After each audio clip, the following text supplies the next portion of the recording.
మళ్ళీ వస్తానండి. నుమన్ గారు గుడ్ మార్నింగ్. సో చూస్తున్నారు, అటు బీజేపీ వర్షన్ విన్నారు అండ్ బీఆర్ఎస్ వర్షన్ విన్నారు అండ్ ఇంకొకటి పుల్లారావు గారు కూడా చెప్పే అంశాలు అయితే మీరు వినడం జరిగింది.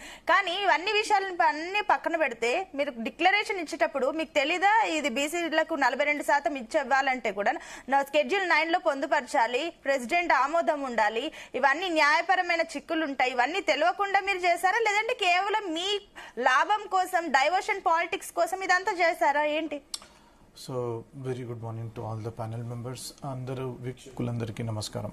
సో ఏదైతే రాహుల్ గాంధీ గారు భారత్ జోడో యాత్ర తీసుకున్నప్పుడు కన్యాకుమారి నుంచి కశ్మీర్ వరకు, మణిపూర్ నుంచి ముంబై వరకు పోయినప్పుడు జిత్కి జిత్ని హిస్సేదారీ ఇస్కి ఉత్ని భాగేదారీ అని చెప్పేసి ఒక నెరేటివ్ తీసుకొచ్చినాము 2024 ఎలక్షన్స్లో.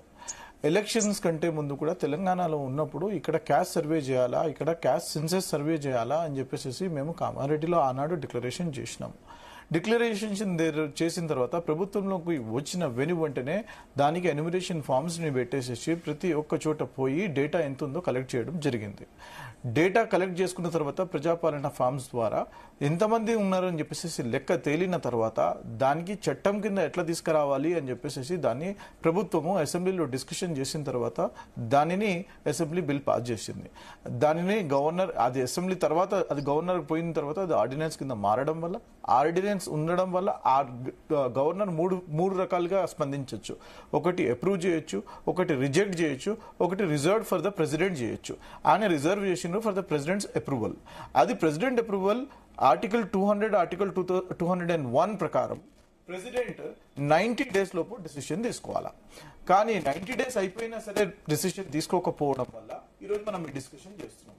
మేము ఏదైతే మాట ఇచ్చినామో, మేము బీసీలకి 42% రిజర్వేషన్ ఇవ్వబోతున్నాము అని చెప్పేసి దానికోసం అది కార్యరూపం దాల్చడానికి మేము అక్కడ ఢిల్లీకి పోయి ధర్నా చేస్తాం. నేను you have to have patience, okay? You have to have patience. నేను చాలా పేషెంట్ గా విన్నాను, మీ ప్రగల్భాలు విన్నాను, మీ మాటలు విన్నాను. మీ మాజీ ముఖ్యమంత్రి, ఫామ్ హౌస్ ముఖ్యమంత్రి అయినటువంటి కల్వకుంట్ల చంద్రశేఖరరావు గారు ఏ రకంగా దగా చేసిండు, మోసం చేసిండు, ఏ రకంగా ఆర్థిక తీవ్రవాదిలాగా ప్రవర్తించిండు. 8 లక్షల కోట్లు, 7 లక్షల కోట్లు దోచుకుని ఈ రోజు 8,25,000 కోట్ల అప్పు ఉంది. దాని గురించి నేను మాట్లాడడం లేదు. నేను అక్కడికి వచ్చే ముందు ఓపిక ఉండాలి మీకు. నేను ఒక రకంగా చెప్తున్నాను, ఇది ఏదైతే రిజర్వేషన్ చెప్పినామో క్యాస్ట్ సర్వే చేసిన తర్వాత 42% బీసీలు ఉన్నారు అని చెప్పేసి లెక్క తేలడం జరిగింది. లోకల్ బాడీస్ కి పోయే ముందు మా ముఖ్యమంత్రి వర్యులు శ్రీ రేవంత్ రెడ్డి గారు క్లియర్ గా కేటగారికల్ గా చెప్పిండ్రు, లోకల్ బాడీస్ లో 100% ఈ రిజర్వేషన్ ని మేము అమలు చేసి తీరుతామని చెప్పేసి దానికి అనుగుణంగా ప్రెసిడెంట్ గారి దగ్గర ఉన్నటువంటి ఆ బిల్ ని ఆమోదింపజేయడానికి పలు రకాలుగా మేము యాక్షన్ ప్లాన్ తీసుకొచ్చినాము. ఒక్కసారి పోయి అక్కడ ఢిల్లీలో మేము మీటింగ్ చేసినాము, ఢిల్లీలో ధర్నా చేసినాము. వారికి ప్రెసిడెంట్ గారికి అప్రూవల్ అపాయింట్మెంట్ అడిగినాము, ప్రెసిడెంట్ గారి అపాయింట్మెంట్ ఇవ్వలేదు.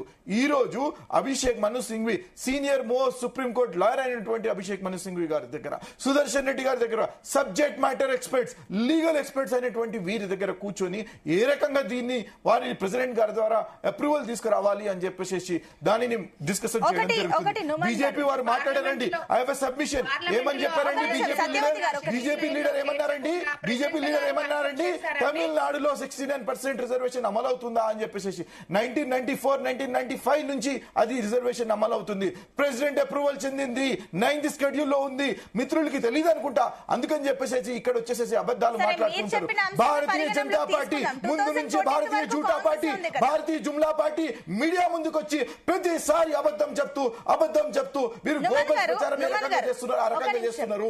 100% తమిళనాడు ఏ రకంగా 69% రిజర్వేషన్ ఇచ్చిందో అదే రకంగా ఇక్కడ కూడా 50% క్యాప్ ని తీసేసి ఇక్కడ సామాజిక న్యాయం కోసం అమలు చేయాలా, తెలంగాణలో అమలు చేయాలా అని చెప్పేసి మేము అనుక్షణం మీరు అన్నా కూడా బీజేపీ నుంచి కూడా ఒక మాట వినిపించింది ఇందాకనే, 2014 వరకు కూడా మీరే ఉన్నారు, మరి అప్పుడేమైంది? ఈ రిజర్వేషన్ లేదా అప్పుడు తీసుకురావచ్చు కదా, ఇప్పుడు ఎందుకు బీసీ అని కార్డు పట్టుకొని వచ్చారని చెప్పేసి అన్నారు కదా.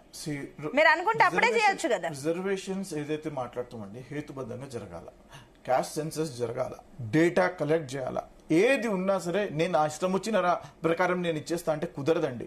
50% లోపు ఉంటే 50% లోపు ఉంటే స్టేట్ లెవెల్లో ఇట్స్ సబ్జెక్ట్, స్టేట్ లెవెల్ ఇప్పుడు 49% రిజర్వేషన్ ఉందనుకోండి, ఓవరాల్ మాట్లాడుతున్నాను నేను. సరే ఒక మాట అది స్ట్రైట్ state ఒక subject. కాదండి, అది above 50% స్ట్రైట్ ఒక ఉండడం మాట వల్ల చెప్పండి. సరే మీరు అంటున్నారు 50% దాటితే పాసిబుల్ అవ్వదని మీరే చెప్తున్నారు. పాసిబుల్ కాదని నేను అనడం లేదండి. నేనేమంటున్నాను అనంటే 50% కూడా ఎక్కువ ఉన్నా సరే ప్రెసిడెంట్ కి అధికారాలు ఉన్నాయి. ప్రెసిడెంట్ గారు 9th షెడ్యూల్ లో చేర్చి దీన్ని అప్రూవ్ చేసే అధికారం ఇప్పుడు ఉంది. సెప్టెంబర్ 30 వరకు మీకు టైం ఉంది. ఈ లోపు గనక కాకపోతే మీరు స్థానిక సంస్థల ఎన్నికలు ఎట్లా న్యాయం చేస్తారు? నెగటివ్ మాటలు ఎందుకు మాట్లాడుతున్నారు? మరి ఇప్పుడు సెప్టెంబర్ వచ్చేస్తుంది కదండి, స్థానిక సంస్థల ఎన్నికలకు సంబంధించి ఏం క్లారిటీ ఇస్తారు? స్పోక్స్ పర్సన్ ఉన్నారండి, 8 మంది ఎంపీలు ఉన్నారండి వాళ్ళ దగ్గర. వాళ్ళు కాదు కదా రుమన్ గారు, స్థానిక సంస్థల నిర్వహణ చేయాలంటే బీజేపీ కాదు కాంగ్రెస్ ప్రభుత్వం చేయాలి. అధికారంలో ఒకటి అర్థం చేసుకోవాలండి, ఇది ఒక్క పార్టీకి సంబంధించిన సబ్జెక్ట్ కాదండి. ప్రతి ఒక్క పార్టీ ముందుకు రావాలండి, చిత్తశుద్ధితో బీసీల కోసం పని చేయాలండి. పని చేయాల్సినప్పుడే మనకి రిజల్ట్స్ అనేవి వస్తాయండి. బీజేపీ కానివ్వండి, బీఆర్ఎస్ కానివ్వండి. బీఆర్ఎస్ అయితే 0 ఎంపీలు, వాళ్ళ గురించి మనం మాట్లాడాల్సిన పని కూడా లేదు. తెలంగాణ తిరస్కరించి వాళ్ళని ఫామ్ హౌస్ కి పంపించింది. వాళ్ళు కంప్లీట్ పుల్లారావు గారికి సబ్మిషన్ ఉందంటే. ఎస్ పుల్లారావు గారు, సో మనం చూస్తున్న ఈ పార్టీల అభిప్రాయం